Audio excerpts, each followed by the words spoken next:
क्या कर रहे थे? वही जो करते कहते और सुनते चले आ रहे हैं कि जब वक्त होता है तो एहसास नहीं होता, और जब एहसास होता है तो वक्त नहीं होता। मैं साबिर अलीगढ़, आप देख रहे हैं ILCC अली क्लासेस, जो अलीगढ़ बेस्ड नीट जेई का रेजिडेंशियल कोचिंग क्लास है।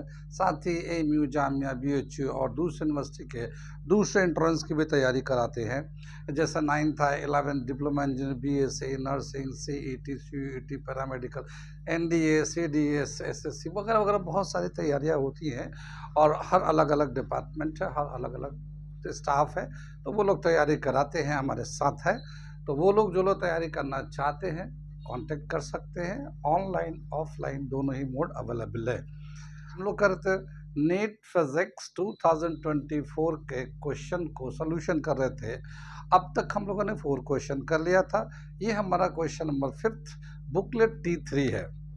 T3 बुकलेट का ये क्वेश्चन है, क्योंकि अलग अलग बुकलेट का अलग अलग ऑर्डर ऑफ द क्वेश्चंस होते हैं, तो इसलिए T3 में जब जाएंगे तो ये क्वेश्चन में 5 मिलेगा आपको। अदरवाइज दूसरा बुकलेट अगर देख रहे होंगे तो उसमें ये नहीं मिलेगा। क्या क्वेश्चन दे रखा है, पढ़ के मैं सुनाता हूँ, समझाता हूँ, फिर बताता हूँ क्या है ये। In an ideal transformer, the turns ratio is NP upon NS is equal to 1/2. The ratio VS is to VP is equal to. The symbols carry their usual meaning. और ये हमारा चॉइस दे रखा 1:1, 1:4, 1:2, 2:1। क्वेश्चन है कि एक transformer है और उस ट्रांसफार्मर में जो नंबर ऑफ टर्न्स का जो रेशियो है NP upon NS, NP upon NS, number of turns of coil in primary upon number of turns of coil in secondary का जो रेशियो है वो 1:2 है। तो यहाँ पे VS यानी कि voltage in secondary is to voltage in primary का क्या रेशियो होगा, ये चॉइस दे रखा है। ये सवाल था। आ गया सवाल समझ में। ये क्वेश्चन जो है इलेक्ट्रोमैग्नेटिक इंडक्शन एक चैप्टर है 12th क्लास में, उस चैप्टर से ये क्वेश्चन है। वैसे इसका जो आंसर है ये 4th वाला है 2:1, लेकिन ये 4th वाला जो आंसर है ये कैसे आया, मैं बताता हूँ, इसको समझाता हूँ मैं। वो बच्चे जो लोगों ने पढ़ा नहीं है, मैं उनके लिए थोड़ा डिटेल में बता देता हूँ, ताकि उनको एक कंसेप्ट डेवलप हो जाए। जैसे मान लो 11th क्लास का बच्चा है या 10th क्लास का बच्चा है, तो एक कंसेप्ट डेवलप करता हूँ मैं, ताकि वो उनको रहे। वैसे भी बच्चे जो लोग 12th पढ़े हैं उनके लिए ये एक बार रिवीजन हो जाएगा, क्योंकि मैं थोड़ा सा रिवीजन करा दूंगा उस तरह से। और जो लोग 12th के पास होने के बाद ड्रॉप करके तैयारी कर रहे हैं, उनको चेक करना है कि जो मैं बता रहा हूँ, जो समझा रहा हूँ, वो कितना इफ़ेक्टिव है। अगर उन्हें लगता है कि ये मेरा पढ़ाने का जो तरीका है अच्छा है और बच्चों को समझ में आता है, आपको समझ में आ रहा है, तो आप हमारे कमेंट्स में बताएं। आप हमें कमेंट्स में बताएं कि क्या होना चाहिए और क्या और नहीं होना चाहिए इसमें, ताकि हम भी अपने आप को मॉडिफाई कर सकें और अपग्रेड कर सकें। सबसे पहले हम लोग देखते हैं आइडियल ट्रांसफार्मर होता क्या। ट्रांसफार्मर क्या होता है? ट्रांसफार्मर सुना तो होगा टर्म, हमारे गलियों में मोहल्ले में लगे होते हैं, ट्रांसफार्मर फूक गया, ऐसे बोलते हैं ना, अरे इधर का ट्रांसफार्मर फूक गया तो लाइट नहीं आ रही है, ठीक है। तो वो जो छोटे छोटे हमारे गलियों में लगे होते हैं 440 वोल्ट के, वो ट्रांसफार्मर होते हैं। और वो जो है ट्रांसफार्मर जो है अपने नेचर के हिसाब से 2 टाइप्स के होते हैं। एक स्टेप अप ट्रांसफार्मर होता है, एक स्टेप डाउन ट्रांसफार्मर भी होता है। स्टेप अप स्टेप डाउन 2 तरह के ट्रांसफार्मर होते हैं। तो वो जो गलियों में होते हैं वो तो स्टेप डाउन ट्रांसफार्मर है, मैं बताऊंगा भी कैसे। और हमारे घरों में जितने भी इलेक्ट्रिकल अप्लायंसेस होते हैं, जितने भी इलेक्ट्रिकल डिवाइसेस लगे हुए हैं, वो जैसे कि फ्रीज है, टीवी है, इस तरह के जो चीज़ें लगे हैं, उन सब में ट्रांसफार्मर लगा होता है। पहले जो था, आजकल तो काफ़ी मॉडिफाई हो गया, ये जो डिवाइसेस आजकल आ रहे हैं काफ़ी मॉडिफाई हो गए हैं। जो फ्रिज है या टीवी है, काफ़ी अलग टाइप का आ गया। लेकिन पहले जो आते थे ना, जैसे फ्रिज आता था तो मैनुअल था उसमें, ऐसा हम लोग करके किट किट किट करके वोल्टेज को बढ़ाते थे, वोल्टेज को घटाते थे। ये टीवी में भी ऐसे ही था, लेकिन अब वो अंदर ही असेंबल्ड होता है, फ्रिज के अंदर, टीवी के अंदर ही ये सारी चीज़ें असेंबल्ड होते हैं, और वो ऑटोमेटिक सिस्टम काम करते हैं। अगर लो है तो अप कर देता अपने आप से, हाई है तो लो कर देता है। तो इस तरह से आजकल डिवाइसेस आते हैं। लेकिन ट्रांसफार्मर पहले तो बहुत कॉमन था, विजिबल था, एक कंपोनेंट होता था, बाहर लगा रहता था। लेकिन अब थोड़ा सा सिस्टम को काफ़ी एडवांस लेवल पे बनाया गया तो अलग है। एनीवे ट्रांसफार्मर समझ में आता है ये। ट्रांसफार्मर जो बेसिकली एक प्रिंसिपल है उस पे काम करता है, नाम है उसका electromagnetic induction, EMI। EMI electromagnetic induction, electromagnetic induction, EMI। तो ये जो ट्रांसफार्मर है हमारा, इसका जो बेसिक प्रिंसिपल है जिस पे ये वर्क करता है वो है EMI इलेक्ट्रोमैग्नेटिक इंडक्शन। और इलेक्ट्रोमैग्नेटिक इंडक्शन के बारे में सबसे पहले जो आउटलाइन दिया, आइडिया जनरेट किया, डेवलप किया, कंसेप्ट दिया, वो था माइकल फैराडे। माइकल फैराडे 1831 में उसने आइडिया दिया। क्या उसने आइडिया बताया इलेक्ट्रोमैग्नेटिक इंडक्शन के रिस्पेक्ट में? क्या उसने बताया कि जब भी कभी फ्लक्स चेंज होता है, फ्लक्स चेंज होता है तो चेंज इन फ्लक्स की वजह से इंड्यूस्ड ईएमएफ होता है, और इंड्यूस्ड ईएमएफ की वजह से इंड्यूस्ड करंट होता है। फ्लक्स होता है जो magnetic line of force passing through a given area, यानी कितना मैग्नेटिक लाइन ऑफ फोर्स एक गिवन एरिया से पास करता है, उसी को हम लोग फ्लक्स कहते हैं। फ्लक्स को कैसे समझ सकते हैं? जैसे एक टॉर्च लाइट है, टॉर्च लाइट को अगर हम लोग हाथ में ऐसे रख के जलाएंगे, यहाँ पे ऑन कर देंगे, तो ये हमारे हाथ के अंदर इसकी लाइट इसमें रुक जाएगी और इधर लाइट कुछ नहीं आएगा। लेकिन जब हम लोग इसको इसके किनारे पे करेंगे ऐसे साइड में, तो यहाँ से रेज निकलने लगेगा, बाकी सब ढका रहेगा मगर थोड़े से रेज निकलेंगे। ये जो थोड़े से रेज निकल रहे हैं ये लाइट के रेज हैं। इसी तरह से मैग्नेट का भी मैग्नेटिक लाइन ऑफ फोर्स होता है। मैग्नेट में बताया ना कि मैग्नेट के दो पोल होते हैं, नॉर्थ पोल साउथ पोल होते हैं, और मैग्नेटिक लाइन ऑफ फोर्स जो है नॉर्थ से निकलता है साउथ में जाता है। तो जो कितना मैग्नेटिक लाइन ऑफ फोर्स एक गिवन एरिया से पास कर रहा है, वही उसका फ्लक्स कहलाता है। जितना ज़्यादा rate in change in flux होगा उतना ज़्यादा ईएमएफ बनेगा, जितना ज़्यादा ईएमएफ होगा उतने इंड्यूस्ड करंट होगा। तो ईएमएफ जो है करंट को डायरेक्टली प्रोड्यूस, जैसे हम लोग जानते हैं ओम्स लॉ में पढ़ा है कि वोल्टेज बढ़ाएंगे तो करंट बढ़ता है, वोल्टेज घटाते हैं तो करंट घटता है। ठीक इसी तरह से यहाँ है, मगर ये वोल्टेज जो है बेसिकली किसी सोर्स नहीं आता, बल्कि चेंज इन फ्लक्स की वजह से होता है। कितनी बात सुन में? तो चेंज इन फ्लक्स की वजह से इंड्यूस्ड ईएमएफ की वजह से इंड्यूस्ड करंट, और सब प्रोपोर्शनल होते हैं। तो ये जो है बेसिकली माइकल फैराडे का कंसेप्ट था, और ये कंसेप्ट को यूज करके हम लोगों ने बनाया है जनरेटर। जनरेटर नाम तो देखा ही होगा। जनरेटर जो होता है, जो हम लोग घरों में लगाते हैं, कभी लाइट चली जाती है तो जनरेटर से लाइट आ जाता है। और ऐसे ही छोटे जनरेटर बहुत सारे जगहों पे यूज़ होता है। जैसे 10th क्लास में सोर्स ऑफ एनर्जी एक चैप्टर पढ़ा होगा आप लोगों ने, और हम लोग बोलते हैं कि wind energy, tidal energy, thermal energy, ये जो इलेक्ट्रिक एनर्जी कहते हैं, विंड एनर्जी कैसे कन्वर्ट करते हैं। जैसे विंड हवाएं चलती हैं तो विंड ब्लेड होता है, वो घूमता है, फिर नीचे एक छोटा जनरेटर होता है, वो जनरेट करता है, डायनामो होता है, जनरेट करता है, इलेक्ट्रिसिटी को जनरेट करता है, स्टोर करते हैं। तो वो जो टरबाइन रोटेट करता है वो क्या होता है, चेंज इन फ्लक्स की वजह से इंड्यूस्ड ईएमएफ बनता है, इंड्यूस्ड करंट बनता है, उसको स्टोर कर लेते हैं। जितने भी थर्मल पावर प्लांट है या फिर हाइड्रो पावर प्लांट है, वहाँ पे इलेक्ट्रिसिटी जनरेट होता है, वो किस तरह से होता है? वो चेंज इन फ्लक्स की वजह से होता है, चेंज इन फ्लक्स की वजह से होता है। और वो कंसेप्ट किसका? माइकल फैराडे का। यानी जितने भी सोर्स ऑफ एनर्जी है जिससे हम लोग इलेक्ट्रिसिटी जनरेट करते हैं, चाहे वो हाइड्रो पावर प्लांट हो, थर्मल पावर प्लांट हो, विंड एनर्जी हो, टाइडल एनर्जी हो, ओशियन एनर्जी हो, कोई भी एनर्जी हो, वो सबको इलेक्ट्रिसिटी में जो कन्वर्ट करते हैं, तो हम लोग एक छोटा डिवाइस यूज करते हैं, वो होता है जनरेटर। और जनरेटर का प्रिंसिपल कौन सा है? वो इलेक्ट्रोमैग्नेटिक इंडक्शन जो माइकल फैराडे ने दिया था। कितना यूज में है ये कंसेप्ट आप समझ रहे हैं? जहाँ पे इलेक्ट्रिसिटी प्रोड्यूस होता है, जैसे हाइड्रो पावर प्लांट है, तो हाइड्रो पावर प्लांट में क्या होता है, पानी को स्टोर करते हैं हम लोग, और फिर उसको हाई ऑल्टीट्यूड से जब नीचे डालते हैं तो वो टरबाइन को रोटेट करता है, इलेक्ट्रिसिटी को जनरेट करता है, फिर इलेक्ट्रिसिटी स्टोर करते हैं, फिर हम लोगों ने डोमेस्टिक एरिया में सप्लाई करते हैं। तो जो हमारा सब स्टेशन होता है वहाँ पे उधर से हाई वोल्टेज पे जहाँ पे पावर प्लांट होते हैं, वहाँ से हाई वोल्टेज पे, हाई टेंशन वायर तो देखा होगा खेतों खेतों में बने होते हैं, तो हाई वोल्टेज से वो वहाँ से ट्रांसमिट होता है, ट्रांसपोर्ट होता है वो हाई वोल्टेज लो करंट। लेकिन जब वो हमारे सब स्टेशन, जो सिटी एरिया में सब स्टेशन होता है, वहाँ जब आता है तो उसके वोल्टेज को, यानी कि वो 22,000 वोल्ट 33,000 वोल्ट पे आता है, वोल्टेज पे आता है। उतना वोल्टेज तो हम लोग को यहाँ पे तो नुकसान करेगा, बहुत सभी चीज़ें चलेंगी नहीं, सभी चीज़ें बेकार हो जाएंगी, उतना वोल्टेज आएगा। तो वो क्या होता है, हमारे सब स्टेशन पे आता है, फिर वो उसको डाउन कर देता है।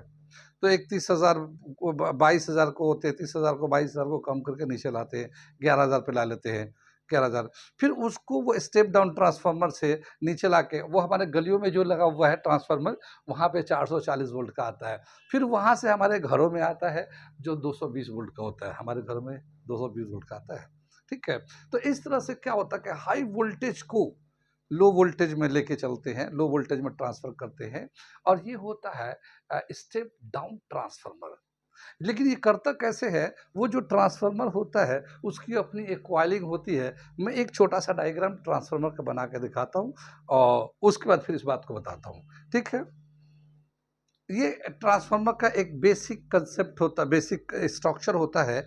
ये हमारा कॉइल होते हैं इसके अंदर, यानी एक शीट्स होते हैं जिसके अंदर इंड्यूस्ड करंट फ्लो कराते हैं। इस शीट के अंदर जो ब्लैक कलर का है, और यहाँ से अल्टरनेट करंट फीड करते हैं इसमें। ये कॉइल जो है ना, अल्टरनेट करंट फीड करते हैं। ये इसको कहते हैं प्राइमरी कॉइल, और ये जो है इधर जो राइट में होता है उसको हम लोग कहते हैं सेकेंडरी कॉइल। इसमें जो नंबर ऑफ टर्न्स है, ऐसे number of turns NP, number of turns in primary coil, यहाँ पे number of turns in secondary coil कहलाता है, इस सेकेंडरी कहलाता है। और ये induced EMF in primary coil, induced EMF in secondary coil, ये कहलाता है ईवी ईपीईएस। कितनी बात सुनिए, जो स्टेप अप ट्रांसफार्मर होते हैं, ट्रांसफार्मर दो तरह के हैं। ये ट्रांसफार्मर जो है, ये जो ट्रांसफार्मर है ये 2 टाइप्स के हैं। ये स्टेप अप ट्रांसफार्मर भी होता है, स्टेप डाउन ट्रांसफार्मर भी होता है। यानी कभी हम लोग को वोल्टेज बढ़ाना होता है, वोल्टेज घटाते भी है। स्टेप अप ट्रांसफार्मर में number of turns in secondary coil जो है ज़्यादा होता है number of turns in primary coil के कंपेयर में। इसमें number of turns of coil ज़्यादा होगा अगर स्टेप अप होगा तो, और स्टेप डाउन में number of coil in secondary coil, number of turns in secondary coil कम होगा। तो इस तरह से हम लोग step up step down transformer को हम लोग आइडेंटिफाई करते हैं कि सेकेंडरी कॉइल में अगर नंबर ऑफ टर्न ज़्यादा होता है तो वो स्टेप अप होता है। अब यहाँ पे जो है, यहाँ पे एनएस, ये देखिए क्वेश्चन के हिसाब से एनपी अपॉन एनएस, ये जो दे रखा 1/2, तो यहाँ पे number of turns in secondary coil ज़्यादा है, यानी ये एक स्टेप अप ट्रांसफार्मर है। इस सवाल में दे रखा ना, ये स्टेप अप ट्रांसफार्मर है। इस तो जो एक मोमेंट पे जितना हम पावर फीड करते हैं इधर से, उतना ही पावर हमें यहाँ आउटपुट में मिलता है। लेकिन स्टेप अप में क्या होता है, वोल्टेज बढ़ जाता है। स्टेप अप में, स्टेप अप अगर ट्रांसफार्मर है तो वो voltage in secondary is greater than voltage in primary. ठीक है, ये स्टेप अप में होता है, यानी इनपुट कम वोल्टेज होता है, आउटपुट ज़्यादा वोल्टेज होता है स्टेप अप ट्रांसफार्मर में। स्टेप डाउन ट्रांसफार्मर में इनपुट वोल्टेज ज़्यादा होता है, आउटपुट वोल्टेज कम होता है, यानी कि voltage in secondary, voltage in secondary is less than voltage in primary. कितनी बात सुन में ये। तो स्टेप डाउन में सेकेंडरी में वोल्टेज कम होता है, कम हो जाता है, आउटपुट वोल्टेज कम होता है, इनपुट वोल्टेज ज़्यादा होता है। अब क्या होता है कि जैसे हम लोग हमारे गलियों में है, ये जो ट्रांसफार्मर है ये स्टेप डाउन ट्रांसफार्मर है। वहाँ से 1100 का होता है, जैसे हमारे सब स्टेशन पे होते हैं, वहाँ पे 1100 वोल्ट का होता है। हमारे गलियों में जो आते हैं वो 440 वोल्ट के होते हैं, तो 1100 से कम होकर 440 वोल्ट का हो जाता है वो, तो स्टेप डाउन हो गया। वहाँ से 440 से हमारे घरों में जो आता है तो 220 का होता है, तो ये भी स्टेप डाउन ट्रांसफार्मर लगे होते हैं। लेकिन जब वोल्टेज कम होता है तो करंट बढ़ता है। ठीक है, वाइस वर्सा, अगर वोल्टेज, जैसे पावर का हमारा यूनिट होता है, power is equal to V into I, तो अगर वोल्टेज बढ़ेगा तो करंट घटेगा, ये बढ़ेगा तो करंट घटेगा, या फिर वोल्टेज घटेगा तो करंट बढ़ेगा।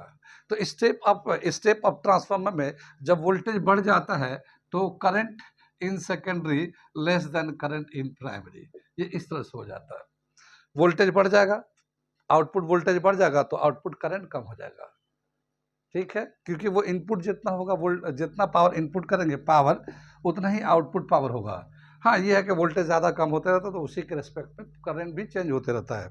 अब यहाँ पे क्या है, current in secondary is greater than current in primary, step down में, क्योंकि वोल्टेज कम हो जाता है तो करंट बढ़ जाता है स्टेप डाउन में, स्टेप अप में। तो ये जो है number of turns, potential, induced EMF, current at that moment, ये सब आपस में इस तरह से रिलेट करते हैं ट्रांसफार्मर में। कितनी बात सुन में। तो ये एक ट्रांसफार्मर था, इसका ये रेशियो दे रखा। अब हमें वोल्टेज का यानी कि इंड्यूस्ड ईएमएफ का क्या रेशियो होगा हमें ये बताना है। तो यहाँ पे एक रिलेशन दे रखा, उसको मैं थोड़ा सा लिख के दिखाता हूँ, और लिख के कैसे वो आता है वो मैं करके दिखाता हूँ। ये वाली बात समझ में आ गई ट्रांसफार्मर का कैसे ये स्ट्रक्चर बनता है, किसको हम स्टेप अप किस स्टेप डाउन करते हैं। नोट कर लिए, बताता हूँ मैं, ठीक है। आगे क्या बताया कि जो इंड्यूस्ड ईएमएफ होता है वो फ्लक्स पे डिपेंड करता है। फ्लक्स का और number of turns of coil in primary and secondary कैसे रिलेट करता वो दिखाते हैं। तो relation between flux in secondary upon flux in primary is equal to number of turns in secondary upon number of turns in primary. ये एक relation होता है। सेकेंडरी में जितना फ्लक्स होगा वो फ्लक्स डायरेक्टली प्रोपोर्शनल है नंबर ऑफ टर्न से। अगर नंबर ऑफ टर्न ज़्यादा रखेंगे तो फ्लक्स ज़्यादा होगा। ये जो होता है ना, एक बीच में टर्म है, जब डिटेल में पढ़ेंगे तब उसमें होता है, एक होता है म्यूचुअल इंडक्टेंस, एक होता है सेल्फ इंडक्टेंस। वहाँ से ये सब बातें लाई गई रिलेशन, ठीक है। तो वो चीज़ें बाद में जब पढ़ेंगे तो बता देंगे। तो ये बताया कि number of turns is directly proportional to flux, और flux is directly proportional number of turn. तो सेकेंडरी का फ्लक्स, सेकेंडरी का number of turns, flux in primary coil is directly proportional to flux in number of turns in primary coil। अब इसको हम लोग NS upon NP को transformation ratio भी बोलते हैं। और अगर ट्रांसफॉर्मेशन रेशियो 1 से ज़्यादा हो गया, देखिए यहाँ पे NS अपॉन NP, अगर इसका वैल्यू 1 से ज़्यादा है तो ये स्टेप अप है। इस तरह से भी हम लोग बता सकते हैं, स्टेप अप, ठीक है। NS अपॉन NP अगर लेस देन 1 है तो ये स्टेप डाउन ट्रांसफार्मर है, ठीक है। इसको इस तरह से भी समझ सकते हैं हम लोग। कितनी बात समझ में। ये यहाँ पे हम लोग चलते हैं, ये 5S upon 5P NS upon NP is equal to NS upon NP into 5P। ये हमने इसको क्रॉस कर दिया, ठीक है, क्रॉस कर दिया इसको। ये ट्रांसफॉर्मेशन रेशियो, इसको हम लोग कांस्टेंट से भी दिखा सकते हैं, तो चाहे तो हम लोग के से दिखा देते हैं इसको 5P, ऐसे कर लिया है, के से दिखा दिया, NS अपॉन NP को के से दिखा रहे हम लोग, ठीक। इसको डिफरेंशिएट करते टाइम से, ठीक है। डिफरेंशिएट करते टाइम से क्या होता है, rate of change of flux होता है वो, rate of change of flux. तो rate of change of flux लेना चाहता तो d phi upon d t is equal to k d five p upon d t, ठीक है। ये एस ले लेते हैं। ये कितनी बात में, rate of change of flux is equal to induced EMF या इंस्टेंटेनियस ईएमएफ। तो इसको हम लोग लिख सकते हैं, ये हमारा देता है, ये इसको वैल्यू लिखते हैं हम लोग, induced EMF in secondary is equal to K induced EMF in primary, ठीक है। D phi upon d t जो होता है इंड्यूस्ड ईएमएफ के बराबर होता है, वो डायरेक्टली प्रोपोर्शनल होता है। ये इस तरह से लेते हैं। तो रेट ऑफ चेंज ऑफ, इसको बोलते हैं rate of change of flux is directly proportional to induced EMF. तो ये इंड्यूस्ड ईएमएफ हो जाता है। ये कितनी बात सुन में आई यहाँ तक, ये हमने लिख दिया। अब अगर मैं इसको दोबारा से वापस ले लूँ, यहाँ पे दोबारा से वापस ले लेता हूँ, तो E S upon E P is equal to K, ऐसे लिख सकते हैं हम लोग। के को हम लोग लिख सकते हैं, ये के है N S upon N P, ये है ना के, और N S upon N P का जो रेशियो है ये हमारा दे रखा है, N S upon N P का रेशियो। ये एन पी, इसको उलट देते हैं हम, पहले इसको उलट लेते हैं हम लोग। यहाँ से मैं मिटा दूँ, इसको रेसिप्रोकल करते हैं तो क्या होता है, E P upon E S N P upon N S is equal to 1/2। ये वाला वैल्यू डाल दिया। ये कितनी बात सुनिए। तो इसको अगर हम लोग हटा देते, induced EMF in primary coil upon induced EMF in secondary coil 1/2, ये ऐसे आ जाएगा 1/2। ये रिलेशन आपको याद रखना है, यही मेन रिलेशन है। ये शॉर्टकट में हम लोग इससे कर सकते हैं कि number of turns of primary, number of turns secondary is equal to E induced EMF in primary upon induced EMF secondary. ये रिलेशन है, बस शॉर्ट करने के लिए यही है। लेकिन मैंने पूरा इसको बैकग्राउंड बताया। यहाँ पे 1/2 आ गया, लेकिन यहाँ पे जो सवाल पूछा है ये सेकेंडरी पहले है, प्राइमरी बाद में है, तो इसको फिर से वापस अगर हम लोग कर ले तो ये आ जाएगा induced EMF primary in secondary upon primary is equal to 2:1। तो इसका जो आंसर होगा 2:1, और 2:1 जो है ये 4 में आता है। ये हमारा शॉर्ट फॉर्मूला है। हमने इसको थोड़ा पूरा डिटेल में बताया, इसलिए बताया कि जो बच्चे नए हैं 12th में अभी आए हैं, जिनका कोर्स अभी हुआ नहीं है, उनको थोड़ा सा समझ में आ जाएगा, या एक दफ़ा जिन्होंने पढ़ा है अभी तो उनको एक रिवीजन हो जाएगा। जिनकी अच्छी तैयारी चल रही है वो चेक कर सकते हैं कि मैं कैसा पढ़ा रहा हूँ, आप कमेंट्स करके बता सकते हैं, और उसी के रिस्पेक्ट में आप अपने नियर एंड डियर को सजेस्ट भी कर सकते हैं कि हमारा चैनल को सब्सक्राइब करें या ना करें। ना भी करने के लिए सब लोग तो कहते हैं मेरे चैनल को सब्सक्राइब करो, हाँ, लेकिन अगर आपको फ़ायदा पहुँचेगा तभी तो सब्सक्राइब करें, ठीक है? अगर फ़ायदा ही नहीं है, अगर मेरा पढ़ाया हुआ आपको समझ में नहीं आ रहा, तो फिर सब्सक्राइब करने का कोई मतलब नहीं होता। लेकिन अगर समझ में आ रहा है और समझ में ऐसा लगता है कि इससे फ़ायदा होगा, तो आप ज़रूर सब्सक्राइब करिए। आप भी करिए और अपने नियर एंड डियर को भी बताइए कि वो मेरे चैनल को सब्सक्राइब करें यूट्यूब चैनल पे। और अगर आप फेसबुक पे देख रहे हैं, अगर मान लें वीडियो देख रहे हैं, तो आप मुझे फॉलो करें, सजेस्ट भी कर सकते हैं। बहुत सारी बातें होती हैं जो हमको अपने आप को पता नहीं चलता, तो अगर कोई अगर सजेशन देना चाहते हैं, कोई गार्जियन या कोई टीचर या कोई स्टूडेंट अगर सजेस्ट करना चाहे तो सजेस्ट कर सकता है, ठीक है? और क्वेश्चन तो 1 मिनट में हो ही जाएगा, वो तो कॉम्पिटिशन में जहाँ पे आप जाएँगे जब आप कर रहे होंगे तो उसको 1 मिनट में हो जाएगा। ये फ़ॉर्मूला मैंने बताया था, ये छोटा फ़ॉर्मूला है, इससे ये हो जाएगा। लेकिन हाँ, ये कहाँ से कैसे आया है, किधर से क्या-क्या इसके वो कांसेप्ट है, वो हमने इसको इसके साथ एक्सप्लेन कर दिया ताकि आपका एक रिवीजन हो जाए। Thank you.